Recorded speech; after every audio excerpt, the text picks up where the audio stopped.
Good morning, everybody. Now, in today's session, we are going to see the new concept from the object-oriented programming, and this concept is somewhat correlated with the inheritance as well as the constructor. Or you can also say that this is the combination or combo of inheritance as well as the constructor. So the name of the concept is passing the parameters from the derived class constructor to the base class constructor. Means what you have to do. Now you know that in okay, and at the last, what happened? In main function, we created an object of a child class, and with the help of that object, we access the different member functions. Okay, so I will write for you.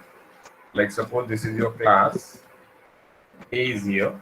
Okay, then normal program what taking over here public, and suppose here you are having some member function, like you know that we use get data to read the values. Then you use show data to display the values. So this is your class A. Then you will have class B, okay, derived publicly from class A. And now inside this again you will have a public, okay, and in public you will have another member function, that is suppose BZD get data, and then BSD, that is for B show D.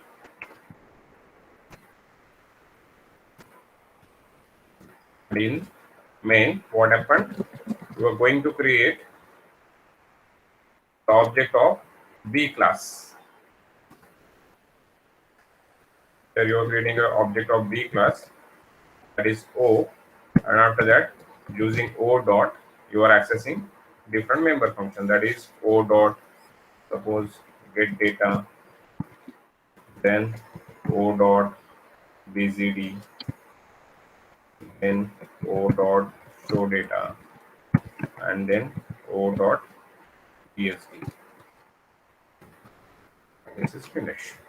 So this is our normal program that you've seen or that you've done number of times. Very simple program.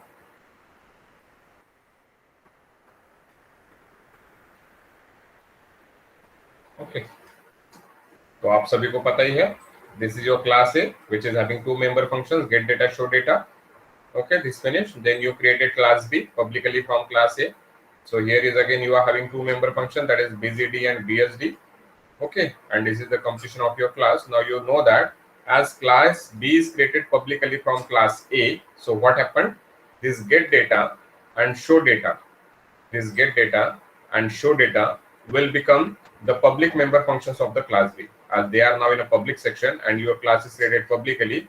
So public member function will becomes the public part of the derived class. तो यहाँ पे कौन कौन आ जाएगा इसके साथ? BD GD भी आ जाएगा और SD भी यहाँ पे आ जाएगा. Means now for the object of class B, you have four member functions, that is get data, then BZD, SD, BSD.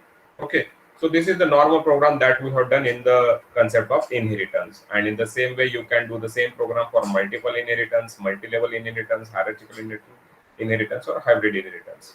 Okay, so this is the very simple concept of inheritance. Now let's recall the concept of constructor. What happened in constructor? In constructor, I told you that suppose you are talking about only this class. In constructor, we don't, while learning the concept of constructor, we don't know anything about the inheritance. Okay, so let's come to the constructor. So that time I told you that in get data, or I will write here, why we have a concept of constructor.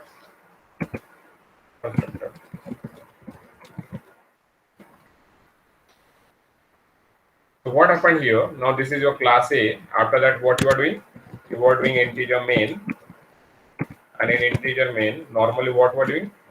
A, and the object is O. This is the program that I am telling you for the constructor.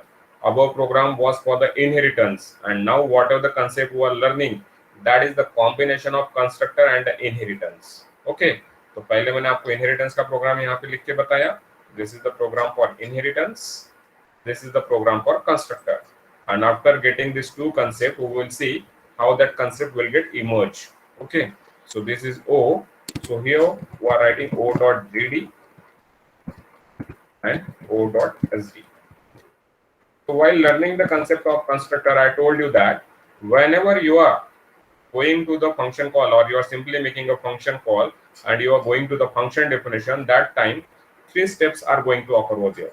Means what are the values you are passing through the function, that will get stored in a stack. Then your position, that will again will get stored to the stack or some memory location.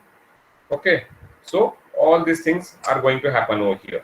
So to avoid this, like suppose you are going to jump from a function call to the function definition, so to avoid that time cycle, we are having a concept of constructor. So what we are doing in constructor, we are simply creating a constructor instead of this get data. What we are doing, we are simply creating a constructor instead of this get data, and वो directly suppose अभी यहाँ पे gate data में कोई तो भी दो parameter होंगे, लाइक सपोज इंटीजर इंटीजर. तो what you are doing, you are simply passing here 5, 6. Okay, तो ये फंक्शन कॉल हुआ. फंक्शन कॉल हुआ तो कहाँ पे जाएगा, फंक्शन डेफिनेशन पे जाएगा. तो डेफिनेट अब मैं यहाँ पे पूरा प्रोग्राम नहीं लिखा, नहीं तो बोलोगे कि यहाँ पे क्या हो रहा करके. Okay, so this is only for the understanding the concept. Already we seen this concept. So 5 and 6 values are going to the function definition. So while taking them, you must need to store, क्योंकि ऐसे तो उड़ के जाएगी नहीं. You have to store it somewhere. So you are storing it in a stack. फिर आप यहाँ से जा रहे हो तो वापस आपको यहाँ पे आ रहा है, तो रेफरेंस भी आपको कहीं पे तो भी स्टोर करना पड़ेगा. फिर अगर यहाँ से वैल्यू रिटर्न कर रहे हो तो वो भी आपको कहीं पे तो भी मेमोरी में स्टोर करना पड़ेगा. So all that overhead is going to occur over here. So to avoid this overhead, ये जो इतना सारा जो तीन प्रोसेसिंग लग रहा है, उसको अवॉइड करने के लिए फिर हमने क्या कंसेप्ट निकाला था, we come with the concept of a constructor. So in constructor what we doing, uh simply you know that constructor don't have a return types. Okay, so a in comma int ये हो गया था, और उसके बाद फिर हमने जैसे गेट डेटा था, गेट डेटा को स्किप कर दिया क्योंकि गेट डेटा में ओवरहेड आ रहा था. ओवरहेड माना और तीन बार उसको स्टोर करो, वो सब चीजें हो रही थी, इसलिए हमने गेट डेटा को निकाल के हमने क्या बनाया था, अभी हमने बनाया था कंस्ट्रक्टर ये वाला. और अभी कैसे कंस्ट्रक्टर में वैल्यू पास कर रहे थे, डायरेक्टली यहाँ से 5, 6. So this is called as a parameterized constructor and we skip this step. So what we are doing, instead of using a get data function, we are directly making a use of a concept of a constructor. So whenever you are, and you know that constructor, whenever your object is created, automatically your constructor will get called. जैसे object create होता है, जैसे वो बना, वैसे क्या होता है, constructor will get automatically called depending upon the parameters you are passing. Suppose no parameter, then default constructor. Suppose parameter, then parameters constructor. Suppose आप इसमें कोई object pass कर रहे हो, तो that is it is going to call a copy constructor. Okay, so here it is a parameters constructor. So check for a parameter constructor. Now you will get a constructor over here. So the values will get assigned to the data members here. And the same task we are doing with the help of get data function. अब get data function में आप value भी read कर रहे हो, तो यहाँ पे भी आप वैल्यू रीड कर सकते हो. I told you that no problem. In constructor also you are able to read the values. But what happened, the overhead, that 3 steps, saving the values to the stack, position, then return value, all that part have been saved over here. Because अगर आप O से call करके यहाँ पे जाते हो तो यहाँ पे भी आप सीन की वैल्यू रीड कर सकते हो. आपको कोई लोकेशन वगैरह ऐसे कोई यहाँ पे स्टोर करके नहीं रखनी है. So now the combination of inheritance and constructor. So what happened here, you are passing the parameters to the object and that values will get assigned to the data members using the constructor. Okay, and now what happened in inheritance, suppose here you are having a class A, in class A also you are having a get data. Okay, in class B you also have a BZD, again that is the get data for the class B, this is a get data for the class A. Okay, so instead of using this get data, why not we have a concept of a constructor over here. But the problem here is that like you are going to create an object of a class B. यहाँ पे हम object किसका बना रहे हैं, class B का बना रहे हैं, क्लास ए का ऑब्जेक्ट नहीं बना रहे हो. आपको तो पता है कि जो क्लास का ऑब्जेक्ट बनाते हैं उसके थ्रू हमको पैरामीटर, अगर आप यहाँ पे क्लास ए का ऑब्जेक्ट बनाने की कोशिश भी करते हो और अगर आप कोई फंक्शन एक्सेस करते हो तो that time it will give the error, because what happened, now whatever the properties of the class A are there, that properties are now becomes the properties of the class B. क्योंकि जो पापा की property थी वो भी किसकी बन गई है, बच्चे की बन गई, अभी पापा का नहीं रहा, अभी पापा ने किसको दे दी, वो बच्चे को दे दी है। तो अभी वो बच्चे की हो गई, तो पापा उसको एक्सेस कर सकते क्या डायरेक्टली खुद के नाम से? नहीं कर सकते। जैसे हमारे पापा होंगे, अगर उन्होंने मुझे कार दे दी तो अभी कार किसकी बन गई? मेरी बन गई। पापा कैन एक्सेस इट, लेकिन उनको ऑथराइज एक्सेस नहीं रहेगा, माना उतना ऑथराइज नहीं रहेगा। ओके, उनको पूछ के लेना पड़ेगा या फिर ऐसे कुछ। तो ये मैं सर जनरल एग्जांपल दे रहा हूँ, मीन्स समझने के लिए। ओके, तो यहाँ पे क्या हो रहा था, अभी ये क्लास ए का ऑब्जेक्ट तो हम यहाँ पे नहीं बना रहे हैं। जैसे यहाँ पे जैसे क्लास ए का ऑब्जेक्ट बनाया ओबीजे, और इसमें वैल्यू पास कर दिया आपने 45 और 67। so suppose you are writing like this statement, so that time it will create the error. Why is it so? Because now these are the properties, get data or show data, या फिर आपके जो भी data members होंगे, now that are going to be the properties of the class B. So you cannot use that. So what we can do now in such kind of a problems, we can pass the parameters. What we can do, we can pass the parameters from derived class constructor to base class constructor. माना हम लोग क्या करेंगे, derived class का constructor बनाएंगे। यहाँ पे हम क्या करेंगे, derived class का constructor। मैं यहाँ पे ऐसे रहने देता हूँ इसको, मैं फिर से नीचे लिखता हूँ इस प्रोग्राम को।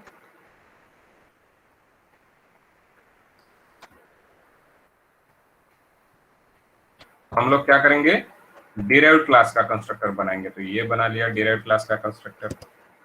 ओके, क्या बोला वो, passing the parameters from derived class constructor to base class constructor. अब बेस क्लास का कंस्ट्रक्टर बना लो पहले। यहाँ पे कौन आएगा बेस क्लास का कंस्ट्रक्टर? ए आएगा। अभी सपोज यहाँ पे दो है हमारे इंटीजर, ए है, सपोज ए नहीं लेंगे हम, एम लेंगे। ओके, और यहाँ पे एक लेंगे इंटीजर, एन लेंगे। हो गया। अब ये क्लास ए का डेटा मेंबर कौन बना? एम बना। और ये मैंने क्या बनाया, क्लास ए का कंस्ट्रक्टर बनाया। अभी आपको कंस्ट्रक्टर याद आना चाहिए। तो ये क्लास ए का कंस्ट्रक्टर है, आपको पता है कि इसमें हम क्या करते हैं, इंटीजर एक्स कर दिया, और यहाँ पे क्या करते हैं, एम इक्वल्स टू एक्स कर दिया हमने।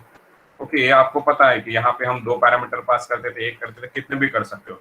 और उसकी वैल्यू हम किसको असाइन करते हैं, डेटा मेंबर को असाइन करते हैं। तो ये हमारा बन गया parameters constructor with a single parameter. फिर show data, see out, इसकी वैल्यू शो करना है, m की वैल्यू शो करना है, ऐसे लिख देता हूँ मैं सिर्फ अभी का। ओके, तो ये शो डेटा भी बन गया क्लास ए का। अब हम क्या देख रहे थे कि भाई क्लास ए का ऑब्जेक्ट तो हम यहाँ पे नहीं बना सकते, ऐसे तो नहीं बना पा रहे थे हम लोग कि जिसमें हम लोग क्या करें, ये वैल्यू पास कर सके। अगर आप ऐसे करके देखते हो तो आप देखो आपको एरर ही मिलेगा। और हमें इनहेरिटेंस में क्या राइट बोला हुआ है कि आखिरी में जो हमारा क्लास बच रहा है, आखिरी में जो हमारा क्लास बच रहा है, जैसे यहाँ पे कौन है, सबसे आखिरी में क्लास बना हुआ बी है, तो बी के ही ऑब्जेक्ट के थ्रू हम मेंबर फंक्शन को एक्सेस कर सकते हैं, कोई भी चीज कर सकते हैं। हम जो बेस क्लास है उसके थ्रू नहीं, लेकिन डिराइव्ड क्लास के ऑब्जेक्ट के थ्रू हम कोई भी चीज कर सकते हैं। तो यहाँ पे डिराइव, सॉरी मैंने जब भी बेस क्लास बोला था, तो ये क्लास भी हमारा क्या है, डिराइव्ड क्लास है। और आप देखो यहाँ पे डिराइव्ड क्लास का हमने ऑब्जेक्ट बनाया, और डिराइव्ड क्लास के ऑब्जेक्ट के थ्रू ही हम सभी मेंबर फंक्शन को एक्सेस कर रहे हैं। Okay, so inheritance that is the problem, means here you cannot create the object of a class and after that you cannot do like this. तो अभी हमें क्या करना पड़ेगा, ये जो बेस डिराइव्ड क्लास का जो ऑब्जेक्ट है उसी के हेल्प के थ्रू हमें क्या करना पड़ेगा, इसके कंस्ट्रक्टर को वैल्यू पास करनी पड़ेगी। अब कैसे करेंगे, दैट वी विल सी। अभी यहाँ पे देखते हैं कि यहाँ पे कितने हैं, एक ही डेटा मेंबर है, तो एक ही डेटा मेंबर को वैल्यू पास हो रही है। बी में भी सपोज एक ही लेते हैं, बी में भी क्या करते हैं, एक ही लेते हैं, इंटीजर y, और यहाँ पे आके sorry n equals to y. I hope up to this you don't have any problem. So this is BSD, and here you can simply display the value. See out n.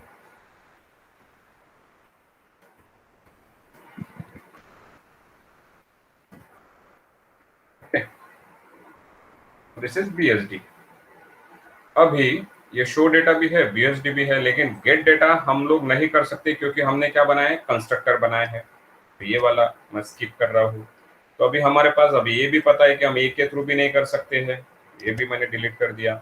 अभी आप लोग सोचो कि आपको कितने इसके लिए वैल्यू पास करना है।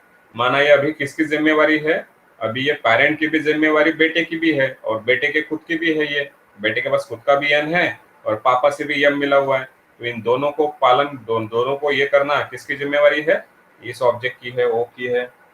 ओके, ये किसकी है, ओ की है, ये जिम्मेवारी ओ की है। माना अगर ये एम के लिए भी वैल्यू पास करनी है, एम के लिए भी वैल्यू प्रोवाइड करनी है और ये खुद के लिए भी वैल्यू प्रोवाइड करना है, तो ये किसके थ्रू करनी पड़ेगी, हमें ओ के ही थ्रू करनी पड़ेगी। माना आपको समझ में आ रहा होगा शायद, मैंने पहले अलग प्रोग्राम लिखा था, now I am going to make a change in that problem. एक बार फिर से ऊपर देख लो कि हमने क्या प्रोग्राम बनाया था।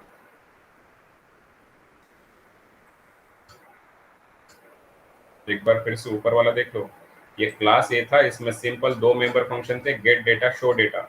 फिर हमने क्लास बी बनाया पब्लिकली ए से, इसमें भी दो मेंबर फंक्शन लेते, बीजीडी एंड बीएसडी। और जैसे हम नॉर्मली करते हैं वैसे हमने क्या किया था, उसको एक्सेस किया था, बी क्लास के जो बी डिराइव्ड क्लास है उसके ऑब्जेक्ट के थ्रू एक्सेस किया था। लेकिन मैंने बोला कि like we already having a concept of constructor, then why we are going to make a use of this get data and bgd, because using this function, अब ये वाला कॉल होगा तो 3 ओवरहेड जनरेट होंगे, 3 टाइम साइकिल लगेंगे, ये वाला call होगा तो फिर से 3 टाइम साइकिल लगेंगे। सो to skip this we are having the concept of constructor.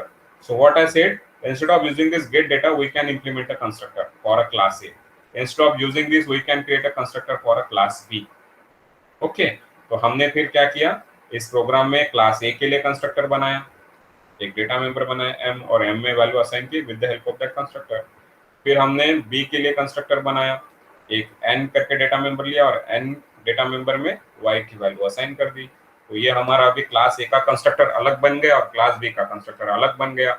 लेकिन अभी हमारे घर में हमारे पेरेंट है और अगर मैं कमा रहा हूँ तो मेरे को तो मेरी फैमिली को भी जो भी है उनकी रिक्वायरमेंट्स है वो भी फुलफिल करनी पड़ेगी और पेरेंट की भी करनी पड़ेगी। माना किसको करनी पड़ेगी, जो डिराइव्ड क्लास का ऑब्जेक्ट है उसको ही वो सब खाना कपड़े जो कुछ भी लग रहे हैं उसको ही पास करने पड़ेंगे। तो यहाँ पे क्या है, एक वैल्यू है, यहाँ पे भी क्या है, एक वैल्यू है। माना मुझे कितनी वैल्यू पास करनी पड़ेगी इस ऑब्जेक्ट के थ्रू, मुझे इस ऑब्जेक्ट के थ्रू करनी पड़ेगी 2 वैल्यू पास। तो मैं करता हूँ 10 और ये 20, ये कर दी मैंने। अब आपको पता है कि जब आपका ऑब्जेक्ट कॉल होगा, जब आपका ऑब्जेक्ट क्रिएट होगा तो ये कंस्ट्रक्टर को कॉल करेगा। और इसको कैसा कंस्ट्रक्टर चाहिए, पैरामीटर्स कंस्ट्रक्टर चाहिए, लेकिन कितने वैल्यू वाला, 2 वैल्यू वाला इसको चाहिए। और अपना जो क्लास बी का कंस्ट्रक्टर है ये कितने वैल्यू वाला है, ये एक ही वैल्यू वाला है। अब हमारा तो 2 आ रहा है, तो फिर हमको जैसे आपको पता है, जैसे यहाँ पे एक ही डेटा मेंबर था तो एक ही डेटा मेंबर में हमने एक्स की वैल्यू असाइन कर दी। ओके, लेकिन यहाँ पे भी कितने डेटा मेंबर है, एक ही है, लेकिन बी की जिम्मेवारी कितनी है, ऊपर वाले की भी है। माना इसका एक और इसका एक, तो यहाँ पे हमको कितना लेना पड़ेगा, हमको लेना पड़ेगा 2। तो मैं यहाँ पे इंट एक्स भी बनाता हूँ। अब ये ऊपर का इंट एक्स अलग है, ये इस क्लास के लिए हो गया, उस कंस्ट्रक्टर के लिए हो गया, और ये इंट एक्स इस क्लास के लिए हो गया। मीन्स ये भले ही घर आजू बाजू में होंगे लेकिन दोनों घर के बच्चों के नाम सेम रह सकते हैं। ओके, तो अभी क्या हो गया देखो, ऑब्जेक्ट ओ क्रिएट हो गया तो इसने कंस्ट्रक्टर को कॉल किया विद कितने पैरामीटर्स वाला, 2 पैरामीटर वाला कंस्ट्रक्टर। तो ये गया, माना एक्स की वैल्यू कितनी हो गई 20, 10 और वाई की वैल्यू कितनी हो गई 20 हो गई। आपको पता है कि जब आपका ऑब्जेक्ट क्रिएट होता है तो that is going to call a constructor. लेकिन अब ये कौन सा कंस्ट्रक्टर कॉल करेगा, जिसमें 2 पैरामीटर होंगे। पहले हमने जो कंस्ट्रक्टर कॉल किया था तो उसमें एक ही पैरामीटर था, लेकिन हमें पता है कि भाई अभी इसी ऑब्जेक्ट के थ्रू हमें बेस क्लास को भी वैल्यू पास करना है और डिराइव्ड क्लास को भी वैल्यू पास करना है। माना 2 वैल्यू पास करना है, क्योंकि बेस क्लास में भी एक डेटा मेंबर है और डिराइव्ड क्लास में भी दूसरा डेटा मेंबर है। माना 2 वैल्यू हमको यहाँ से पास करनी पड़ेगी। अगर 2 वैल्यू यहाँ से पास करना है तो कंस्ट्रक्टर भी कैसा बनाना पड़ेगा, 2 वैल्यू वाला बनाना पड़ेगा। ओके, अभी अभी क्या करना है, now we will have a constructor. Constructor में वैल्यू भी आ गई, यहाँ पे 10 आ गई, यहाँ पे 20 आ गई। तो चलो जो 20 वैल्यू थी वो हमने किसके लिए दे दी, इस क्लास के लिए दे दी, बी क्लास के लिए। माना एन में हमने 20 वैल्यू असाइन की। Now what about this X, what about this X, क्योंकि अभी हमारा कंसेप्ट क्या है, passing the parameters, passing the parameters from derived class constructor, from derived class constructor to base class constructor. Base class का क्या है, ए है कंस्ट्रक्टर का नाम और इसमें वैल्यू पास करेंगे x, फिनिश। अब ये वाला स्ट्रक्चर कैसे तैयार होगा? ये वाला स्ट्रक्चर फॉलो करेगा टू दिस स्टेप। माना जैसे b है, a है, तो ये b यहाँ पे आया, ये a यहाँ पे आया। अब मुझे a में कितनी वैल्यू पास करनी है? a की वैल्यू पास करनी है। तो ये जो x में वैल्यू थी 10, वही किस में पास हो रही है? 10 में पास हो रही है। और ये जो बची इसकी y, वो वैल्यू किस में पास हो रही है? n में पास हो रही है। So I hope you got it. So this is the syntax to pass the parameters from a derived class constructor to the best class constructor. Now how is the execution? So this is your derived class. You created an object for a derived class O. It is having two values, that is 10 and 20. So definitely it is going to call a parameters constructor with two values. So this constructor यहाँ पे आ जाएगा, x की value 10 बन जाएगी, y की value 20 बन जाएगी। और ये जो b है कंस्ट्रक्टर, क्योंकि क्लास b किससे इनहेरिट हुआ है? a से इनहेरिट हुआ है। तो ये क्लास b, ये जो कंस्ट्रक्टर है b, इसको अगर a को वैल्यू पास करना है तो आपको क्या यूज करना पड़ेगा? ये सिंगल कॉलम यूज करना पड़ेगा, क्योंकि b क्लास किससे इनहेरिट हुआ है? a से इनहेरिट हुआ है। इसलिए b कैसे लिखेंगे हम? ये देखो, इसका डेफिनेशन सिंपल था, a int x m equals to x, लेकिन ये b जो है ये डिराइव्ड क्लास का कंस्ट्रक्टर है। और डिराइव्ड क्लास के कंस्ट्रक्टर की क्या रिस्पॉन्सिबिलिटी रहेंगी कि पेरेंट क्लास को भी वैल्यू पास करना पड़ेगा। तो ऐसे नहीं कि वो यहाँ पे आपने ये लिखा ही नहीं, आपने यहाँ पे लिखा ही नहीं और बस खुद का ही काम कर लिया, ऐसे नहीं। तो आपने क्या कर दिया, खुद पे वैल्यू दे दी, और पेरेंट को वो क्या भूखे रहेंगे? क्या नहीं रहेंगे, तो उनको भी तो वैल्यू पास करना पड़ेगा। तो इसलिए आपने क्या कर दिया, आपने लिखा कोलन ax। तो पहले जो आई वैल्यू वो हमने किसको पास कर दी? पेरेंट को पास कर दी। तो a और इसमें वैल्यू गया 10, तो ये कंस्ट्रक्टर है। तो ये कंस्ट्रक्टर कॉल हुआ तो कहाँ पे जाएगा? यहाँ पे आएगा। कितनी वैल्यू लेके आया? जो x में वैल्यू 10 थी वो लेके आया। अभी m की वैल्यू कितनी बन गई? 10 हो गई। यहाँ पे क्या हुआ? 10 डिस्प्ले हो गया। और वापस एग्जीक्यूशन होने के बाद वापस आएगा, फिर इसकी जो y की वैल्यू बची है वो खुद को असाइन करेगा। तो यहाँ पे क्या आ गया? n इक्वल्स टू y आ गया। और फिर BSD में n की वैल्यू डिस्प्ले करेगा। ये हो गया, क्योंकि इसके लिए ये कहाँ पे गया? इसके लिए यहाँ पे आया। और ये होने के बाद यहाँ पे गया, यहाँ से वो यहाँ पे गया, ऊपर में गया। ये हो गया, वापस यहाँ पे आया, y की वैल्यू n में डाली और यहाँ से फिर वापस यहाँ पे आया। फिर o dot show data, o dot psd। Let's execute.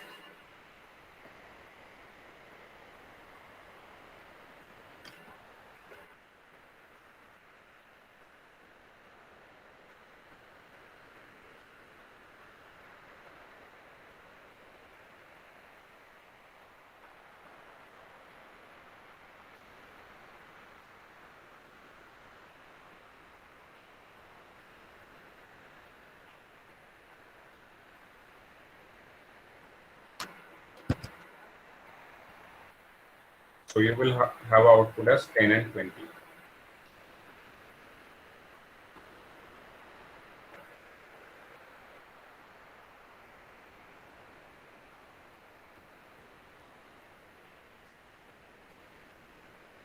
Show data के बाद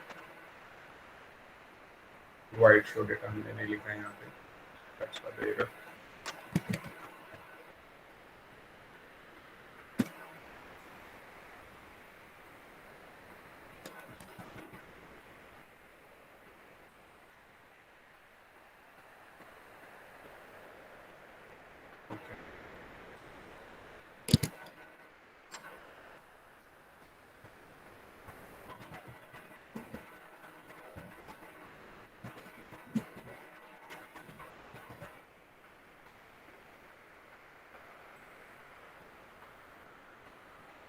And 20.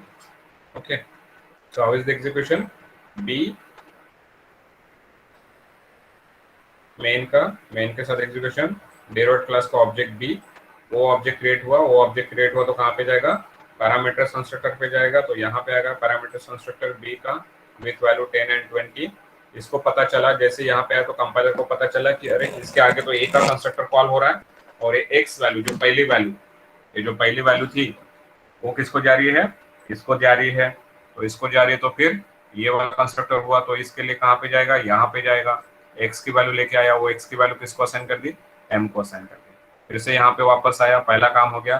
फिर y का काम बचा हुआ था, तो y की वैल्यू उसने किस में असाइन कर दी? n में असाइन कर दी। And now this constructor will get executed again, it come backs, then o dot show data के लिए यहाँ पे जाएगा, m की वैल्यू डिस्प्ले करेगा। फिर o डॉट bsd BSD पे जाएगा, n की वैल्यू 20 डिस्प्ले करेगा, it comes back over here. Now one more important thing over here, like whatever the parameters you are passing. अब यहाँ पे हमको नहीं पता था कि भाई 10 वैल्यू किसको देना है, 20 वैल्यू किसको देना है, लेकिन ऐसे रहता है कि जो पहली वैल्यू रहती है that is basically for the parent.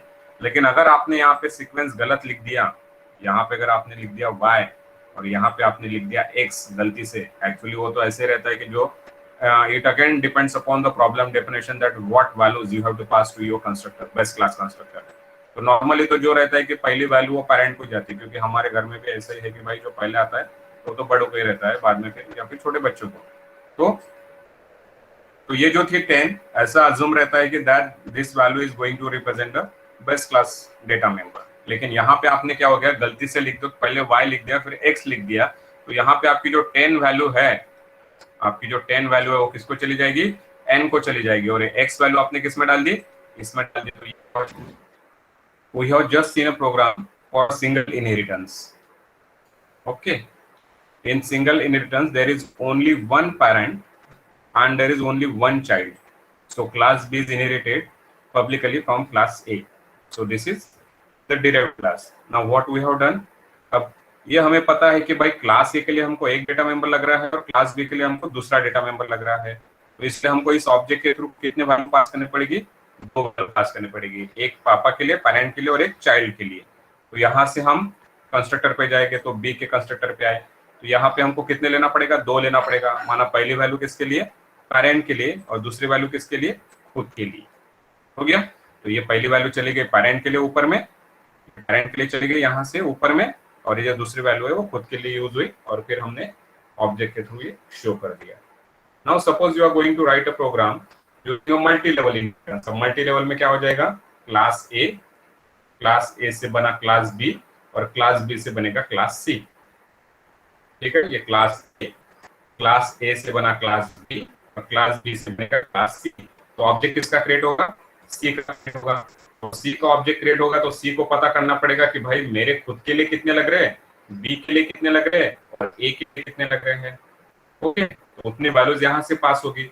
अब वैल्यू कैसे कैसे होगी, जैसे मैं हूं तो मैं मेरे पापा को दे दूंगा, और पापा उनके पापा को देंगे, like it. So let's see. So see here class ए में कितने लग रहा है, 1. फिर क्लास बी पब्लिकली क्रिएट हुआ, क्लास बी में कितने लग रहे हैं, 2. माना कितने हो गए, 1 और 2 3. और फिर सी के लिए कितना है, 1. माना कितने लग रहे हैं, 4. तो कितने वैल्यू पास की, 4 वैल्यू पास की, 10 20 30 40. अब ये वाली होगी तो सी के लिए कितना, भले सी के लिए खुद का कितना है, 1 ही है, लेकिन उसको कितने वैल्यू पास करना पड़ेगा, 4 वैल्यू करना पड़ेगा. तो इसने 4 के लिए बनाया. अब वो कितने इसमें से, अब ऊपर कितने जाएगी, तो पता है कि भाई पापा को, इसके सी को पता है कि उसके पापा को 2 लग रही है और बी के पापा को 1 लग रही है, तो कितने वैल्यू दे देगा, 3 वैल्यू इसको दे देगा. तो ये एल, ये एम और ये एन, ये किसको गई, बी को गई. और बी में से ये जो एम एम है वो बी के खुद के लिए जाएगी और ये उसके पापा के लिए जाएंगे. मानो वेरी सिंपल चीज, अगर मैंने आज कोई 4 आम मार्केट से लाए तो मुझे पता है कि खुद के लिए 1 आम चाहिए, मेरे पापा को बहुत ज्यादा पसंद है तो वो 2 आम खाएंगे, और उनके पापा को 1 ही आम लगेगा. तो मैंने कितने लाए मार्केट से, 4 लाए. मेरे पास कितने हैं, 4 हैं. मैंने पापा को 3 दे दिए. ओके, तो मेरे पापा 3 लेके किसके पास गए, वो ओके, उन्होंने खुद लिए वो 3. तो उन्होंने 3 लिए. उनको पता है कि उनको 2 की जरूरत है और 1 उनके पापा को जरूरत है. तो ये जो 1 आम था उन्होंने किसको दे दिया, खुद के पापा को दे दिया, और 2 किसके लिए रखे, खुद के लिए रखे. तो ये y की वैल्यू m में चली गई और z की वैल्यू n में चली गई, और जो x था ये ऊपर से यहाँ पे गया. माना ये कैसे सप्लाई हो रहा है, यहाँ से पहले आपको ऑब्जेक्ट क्रिएट होगा, 4 लेके आप गए सी के कंस्ट्रक्टर के ऊपर. सी ने खुद के लिए 1 रखा जो लास्ट वाला था, और बाकी 3 किसको दे दिए, उसके पापा को दे दिए. तो ये वाला कंस्ट्रक्टर कॉल हुआ. माना इसके लिए यहाँ पे आए, इसके लिए यहाँ पे गए. अब 3 वैल्यू लेके, कौन सी वैल्यू, 10 20 30 वैल्यू लेके आप ऊपर में आए, यहाँ पे 10 20 30. अब जो 10 वैल्यू थी आपने यहाँ पे दे दी. अभी तक ये बाकी इसको वैल्यू असाइन नहीं हुए, पर पहले सबसे ऊपर वाले वैल्यू जाएंगे वो असाइन होंगे, बाद में बाकी वैल्यू सब असाइन होंगे. माना इसके लिए यहाँ पे आए, अभी तक ये स्टेटमेंट एग्जीक्यूट नहीं हुआ है, ये वाला एग्जीक्यूट हुआ, तो ये कॉल हुआ तो वो यहाँ पे आया. 10 20 30 लेके, फिर 10 वैल्यू इसमें गई तो ऊपर में गया, 10 वैल्यू यहाँ पे आई, फिर ए में 10 वैल्यू मिली, फिर वो यहाँ पे आया, फिर वाई जेड एम एन में गया, फिर वो यहाँ पे आया और फिर ये ओ की वैल्यू पी में गई और फिर वो जाने के बाद यहाँ पे आया, फिर obj.asd, obj.bsd, obj.csd और ये return 0. Like this way you have a execution for multi-level inheritance. Okay, you got it? You got it? Yes, sir. Simple आम का एग्जाम दिया हमने, अगर वो तुम लोग ध्यान में रखते हो, क्योंकि अभी सीजन भी आम का ही चल रहा है, तो वो अगर ध्यान में रखते हो तो तुम्हारे समझ में आ जाएगा. सिर्फ एग्जीक्यूशन मैंने बताया, एक बार देख लो. ऑब्जेक्ट क्रिएट हुआ तो ऑब्जेक्ट के साथ वैल्यूज कहाँ पे गई, क्योंकि सी का ऑब्जेक्ट है तो सी के कंस्ट्रक्टर पे जाएगा. सी को दिखा कि भाई अभी सी किससे क्रिएट, मैंने बोला था ये सीक्वेंस, सी किससे हुआ, बी से हुआ, तो ये वाला भी वैसे ही रहेगा. तो पहले 3 वैल्यू मैंने बी को दे दी. अभी आप वैल्यू चेंज भी कर सकते हो, लेकिन हम लोग नॉर्मली ऐसे नहीं करते, जो पहली वैल्यू रहती है वो उसके पेरेंट को ही देते हैं. तो एलएमएन हमने बी किया, तो अभी ये पी वाला एग्जीक्यूट नहीं हुआ है, अभी ये एग्जीक्यूट हो रहा है. इसके लिए हम कहाँ पे गए, यहाँ पे आए. अब ये एग्जीक्यूट नहीं हुआ, इसने पहली वैल्यू किसको दे दी, ए को दे दी, तो इसके लिए यहाँ पे गए. और ये वैल्यू फिर इसकी वैल्यू ए में असाइन हुई. ये पार्ट होने के बाद अब यहाँ पे आए, जो वाई और जेड की वैल्यू एम में असाइन हुई, तो यहाँ पे ओ की वैल्यू ए में असाइन. तो in this execution is going to happen.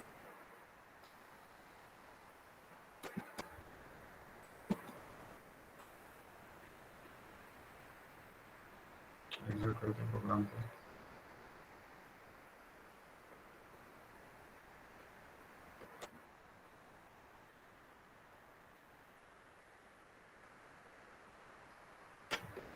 In the same way, you can execute any program for any kind of inheritance.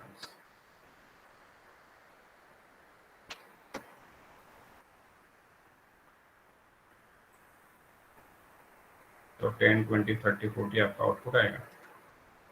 White का बड़ा हो गया अभी.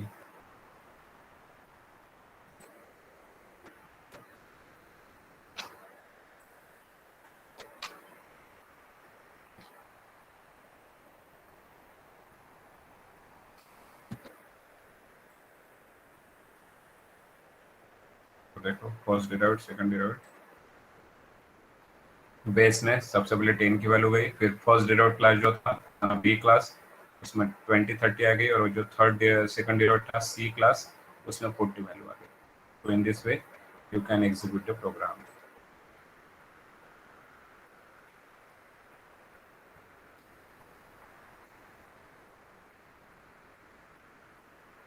Okay, so any problem with this program?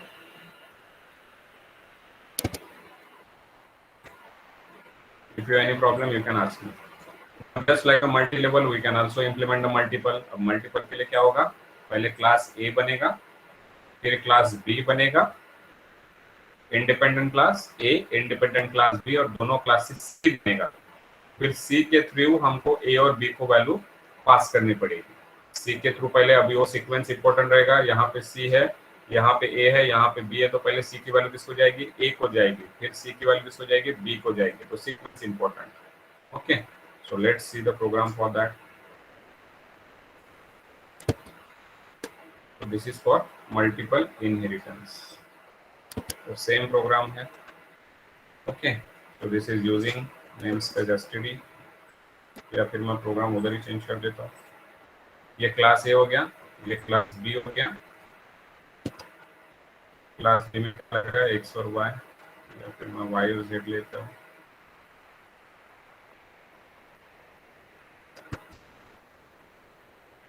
Part निकल जाएगा यहाँ से. ठीक है, वेरी सिंपल. x की वैल्यू a में असाइन हो गई, यहाँ पे mn आ गया, तो मैंने yz ले लिया. y की वैल्यू z की वैल्यू n ले ली. अब क्लास क्रिएट हो रहा है पब्लिकली a से, और फिर कॉमा, आपको पता है सिंटैक्स कैसा है, b से. और यहाँ पे हमने ले लिया एक p, mnp, फिर पब्लिक. अब c किससे किससे क्रिएट हो रहा है, सबसे पहले a से क्रिएट हो रहा है, तो यहाँ पे सबसे पहले क्या लिखना पड़ेगा, ये लिखना पड़ेगा. और ये में कितने पैरामीटर पास करना है, एक पैरामीटर पास करना है सिर्फ तो इसलिए एल आ गया, कॉमा, और बी में कितने करना है, एम एन करना है, तो एल करना था क्या, एम एन करना पड़ेगा। समझ में आ रहा है? कौन कौन, यानी ये आपका सिर्फ टाइप पे ही डिपेंड करता है कौन से टाइप का इनहेरिटेंस है, उसके हिसाब से आपका जो डिराइव्ड क्लास का कंस्ट्रक्टर रहेगा उसके थ्रू किस फिल्ड्स को क्या क्या पास करना है। ओके, तो आपको पता है कि भाई सी जो है, अब सी के थ्रू ही सी किससे क्रिएट हो रहा है, ए से भी, जैसे मेरे मम्मी पापा, तो मम्मी पापा से मैं हुआ, तो मेरे को मम्मी को भी जो भी मैं चीज लाऊंगा तो मम्मी को भी देना पड़ेगा और पापा को भी देना पड़ेगा। पहले वाले केस में प्रॉब्लम अलग थी, मैं मेरे पापा और मेरे पापा को मैं दूंगा और वो उनके पापा को प्रोवाइड करेंगे। एकदम से मैं मेरे ग्रैंड पेरेंट को नहीं दूंगा, मैं खुद लाऊंगा, मैं खुद मेरे पापा को भी उनके पापा का दे दूंगा और वो फिर अपने पापा को देंगे, लाइक इट।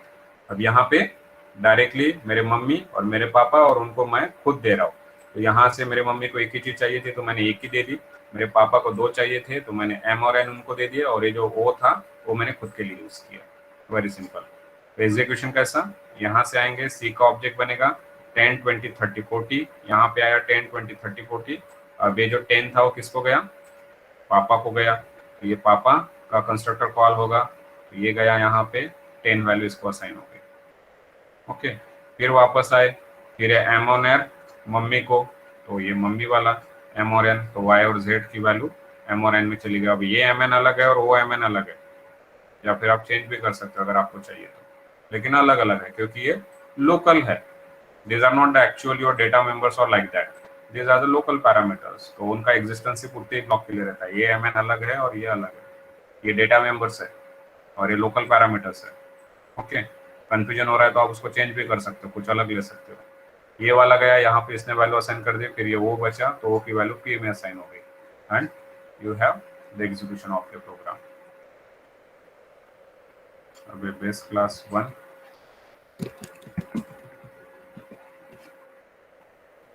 ये आपका बेस क्लास 2,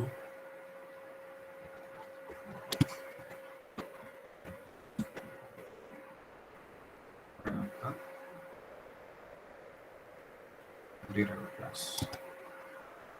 ओके, और इसमें तो कोई चेंज रहेगा नहीं क्योंकि 10 20 30 40, और आपको पता है कि सी के ऑब्जेक्ट के थ्रू हम सभी को कॉल करते हैं। तो आप इसका भी आउटपुट देखिए तो आपको पहले जैसे दिखेगा, क्लास 1 10, बेस क्लास 2 20 30 रीडर का। सिर्फ ये चेंज हो गया, तो इसमें क्या आता है, यहाँ पे बी आ रहा, बी में हम 3 वैल्यू पास कर रहे थे और यहाँ पे हम बी में 3 वैल्यू लाके एक वैल्यू ए को दे रहे थे और 2 वैल्यू खुद के लिए यूज कर रहे थे, multi level inheritance.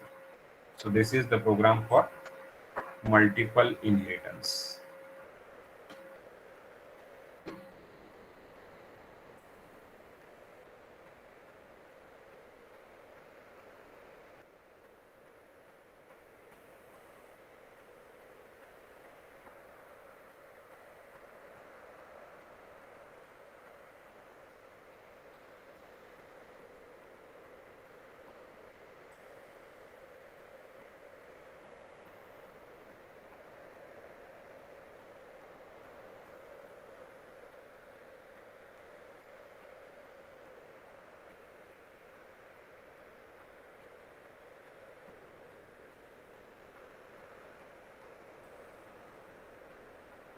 Okay, so suppose you have any problem in this program, you can ask me.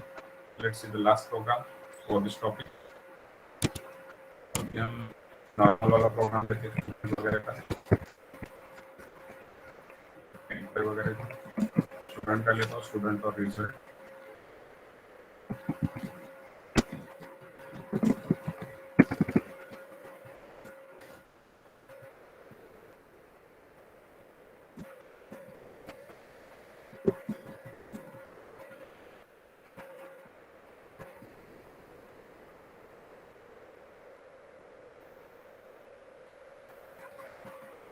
Enrolment number,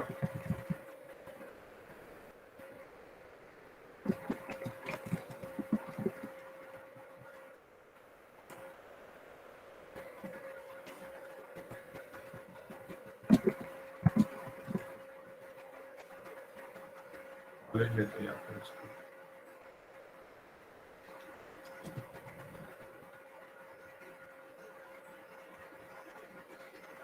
college ID कर दे, फिर उसको नेम वगैरह लिख के लिखेंगे क्रिएट अ क्लास स्टूडेंट। और इसको आपको अगर ऊपर वाले के लिए करना है तो ऊपर वाले के लिए भी आप कर सकते हो, very simple, create a class student.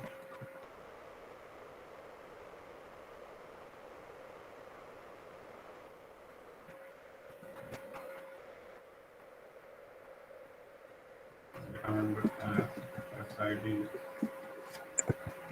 and SNAP and member function as CH as SS.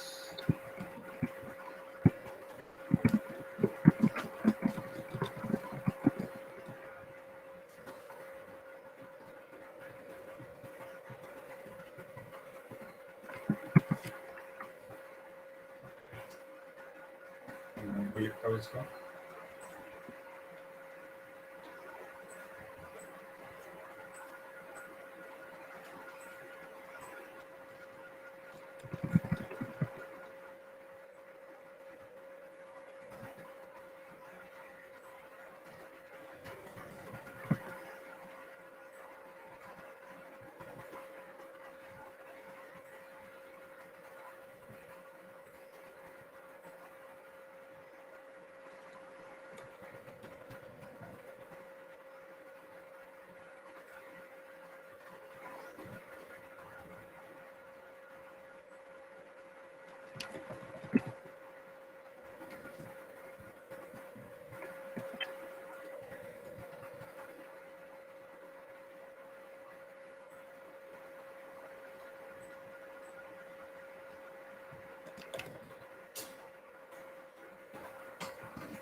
Start है। पूरे किससे हो रहा है? ये स्टूडेंट नाम का कंस्ट्रक्टर रहेगा हमारा, क्योंकि क्लास का नाम स्टूडेंट है। और किससे इनहेरिट हो रहा है? कॉलेज से। कॉलेज में गया एक्स और वाई, और इसके लिए आ जाएगा, ये रोल नंबर में वाई जाएगा यहाँ पे, और यहाँ पे strcpy का फंक्शन यूज करना पड़ेगा। strcpy के अंदर इसको ओके, यहाँ पे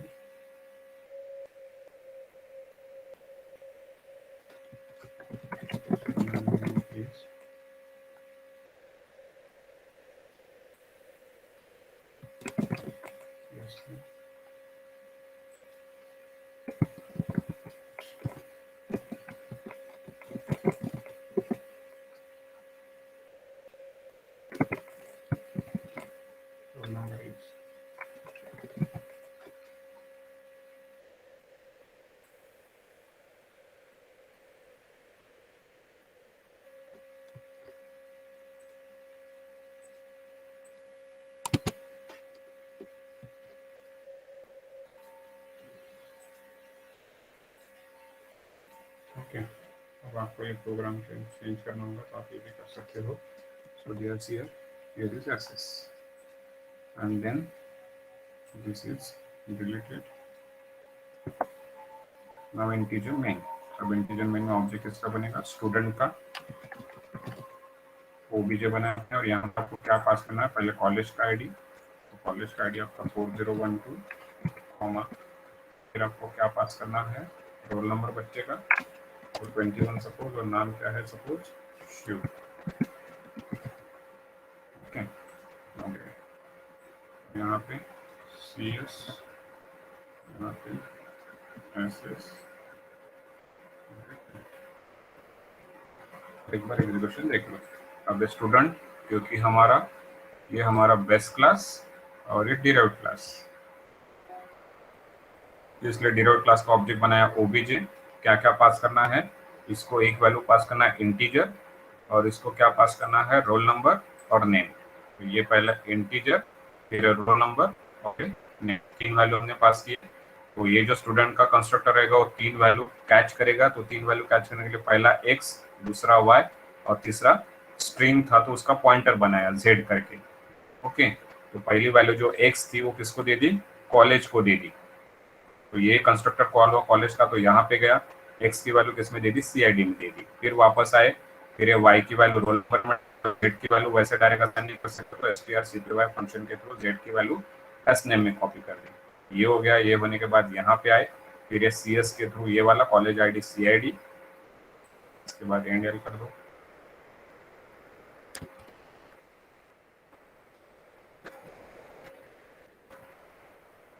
और फिर ये उसके नीचे मैं भी डाले तो भी चलेगा इसको। Student name is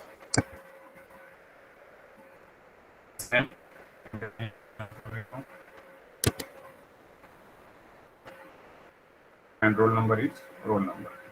Okay, let's execute your string.h.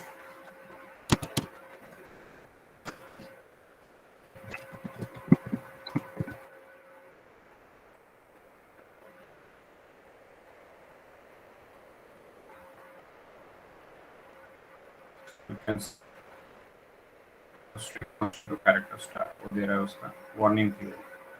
College ID is 4012, student name is Shivu, roll number is 21.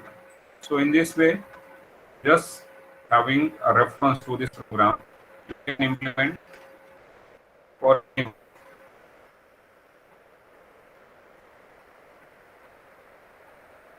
can go for multi-level, multiple, whatever kind of inheritance you want, you can do that.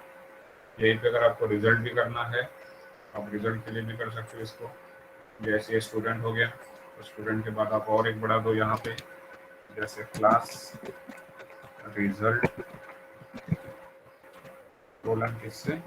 Public student से।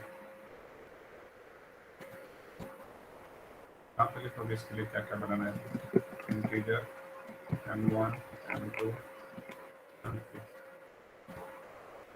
और फिर public में जाके ऐसा ध्यान रहना, यानी हमारी आंख ऐसे बैठनी चाहिए कि फटाफट ध्यान में आना चाहिए कि मुझे क्या क्या करना है करके। अब ये जो ऊपर में रहेंगे ये सब वहां पे लगेंगे हमको, Ctrl+C,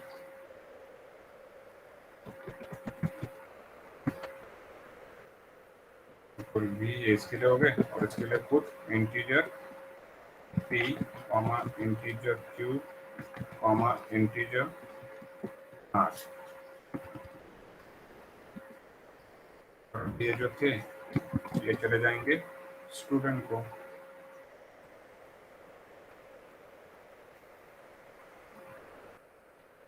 इसके सामने आ जाएगा ये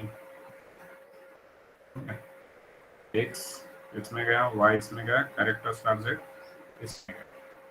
और फिर ये होने के बाद अंदर में आए और यहाँ पे m1 को वैल्यू दे दी p की, m2 को वैल्यू दे दी q की, और m3 को वैल्यू दे दी r की। फिनिश।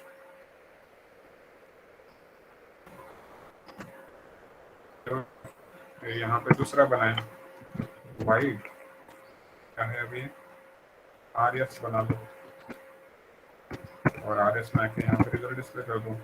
सी आउट स्टूडेंट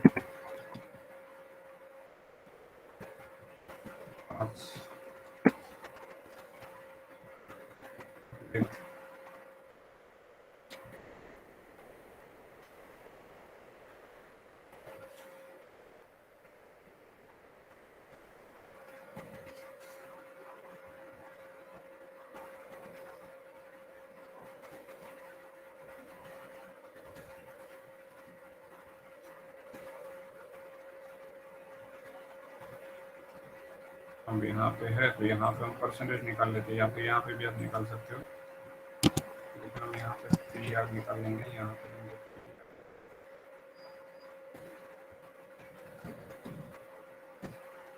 यहाँ पे PR 1 3 डिवाइडेड बाय 3, ये बन गया आपका आर एस। यहाँ पे आपको क्या करना पड़ेगा, बस O B J dot R S. और अभी ऑब्जेक्ट किसका बनाएंगे, ऑब्जेक्ट बनाएंगे हम किसका, रिजल्ट का। और यहाँ पे इसके बाद हमको 3 वैल्यू देना पड़ेगा, तो मार्क्स 98, 94 और 92। तो ये सबसे पहला गया कॉलेज के लिए, ये दोनों गए स्टूडेंट के लिए, और ये तीनों गए रिजल्ट के लिए। तो ये आपका ऑब्जेक्ट वाला तो यहाँ पे आया, तो ये एक्स वाई जेड, ये 3 शिव तक, ये 3 इसको, तो एक्स वाई जेड स्टूडेंट को मैंने डाल दिया डायरेक्टली, तो यहाँ से ये स्टूडेंट पे गया और ये कॉलेज को गया। ठीक है, बढ़ते बढ़ते नीचे आया, तो फिर पी क्यू आर इसने खुद को असाइन कर दिए, और वापस आए सी एस के थ्रू आईडी, कॉलेज का आईडी, स्टूडेंट के थ्रू स्टूडेंट का रोल नंबर और नेम, और आर एस के थ्रू उसके परसेंटेज। तो आर एस का है तो हमने परसेंटेज कैलकुलेट किए, और स्टूडेंट पास से how many percentage.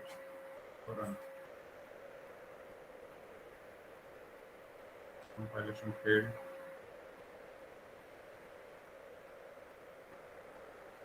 Expected primary expression before int.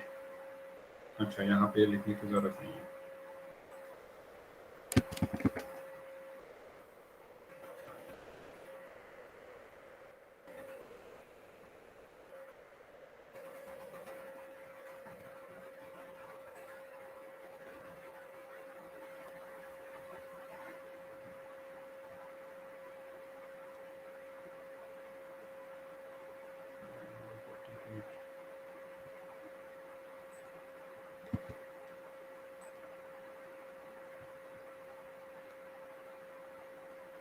So you can check here.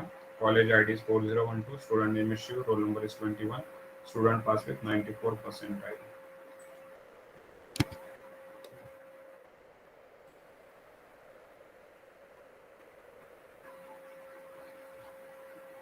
College ID is 4012. Student name is Shiv. Roll number is 21. Student pass with 94% ID.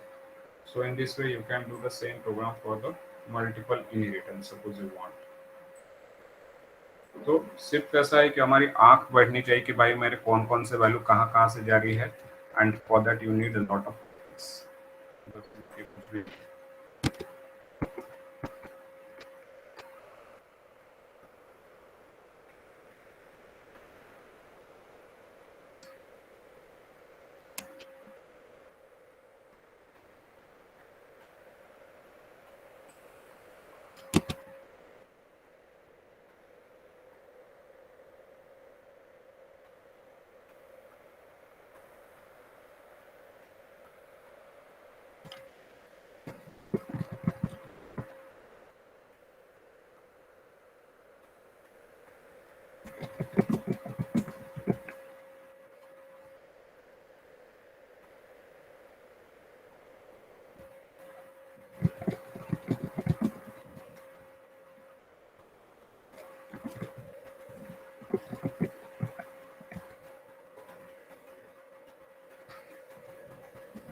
So any problem with this? Any problem with this? Same program for the multiple inheritance.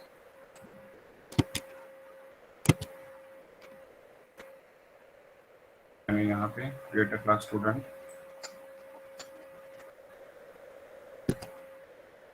create class result from class student, from class college and class student. Okay, already. फिर वहाँ पे क्या change करना पड़ेगा, you can tell me. यहाँ पे क्या क्या करना है, सी आई डी इंटीजर एक्स, आपको पता है कि स्टूडेंट इज इंडिपेंडेंट क्लास, तो ये निकल गया यहाँ से, कंट्रोल एक्स हो गया, इसको यहाँ पे डालेंगे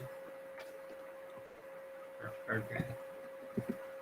ओके, फिर क्या क्या कट करना है, ये कॉलेज हो गया, स्टूडेंट हो गया। अब यहाँ से इसको निकालना पड़ेगा और ये वाला कॉलेज एक्स, कंट्रोल एक्स कहाँ पे जाएगा, यहाँ पे आएगा, कॉमा, और ये एक्स यहाँ से निकल जाएगा, फिर पहले इसमें आ गया। Okay, public college, public student, result int X Y, तो एक्स इसमें गया, वाई जेड इसमें आया,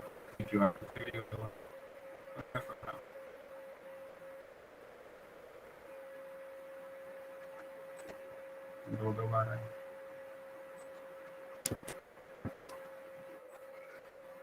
So in this way you can implement the program.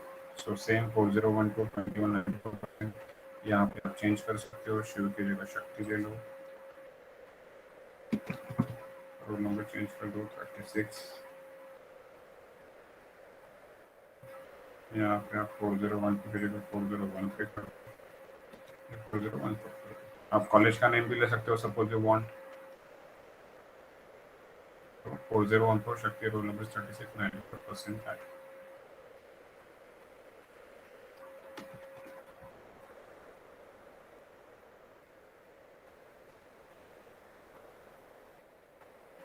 So in this way you can implement the program. Okay, so here's the program passing the parameters from derived class constructor to base class constructor, first using a single inheritance.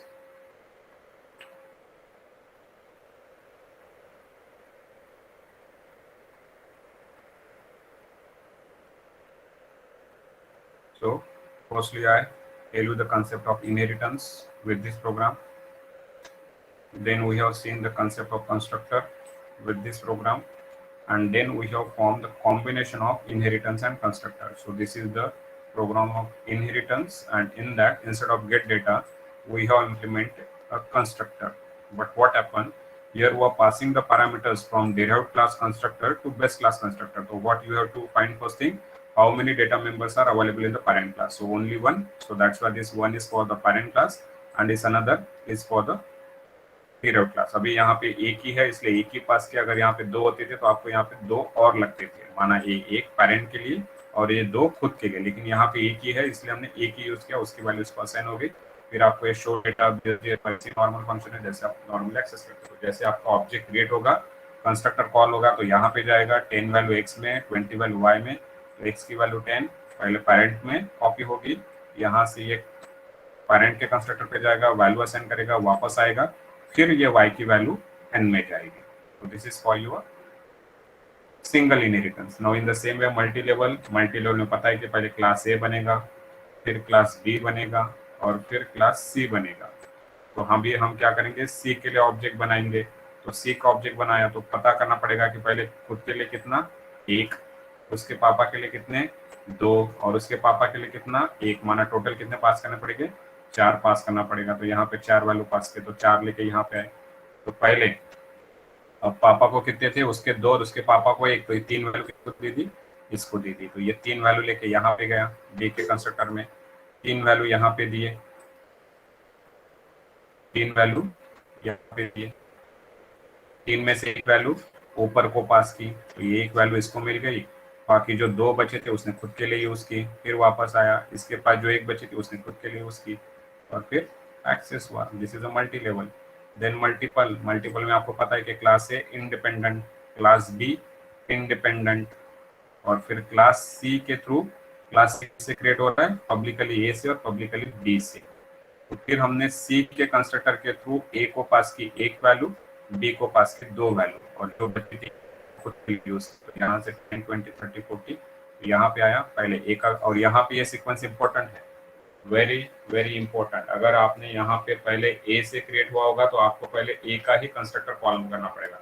अगर आपने पहले अगर B का constructor यहाँ पे call किया और बाद में ए का किया तो that will give the error. So this sequence is important. First is from A, so that's why you're calling the constructor of A. Then second you created from class B, then your second constructor calling will be of their respective class.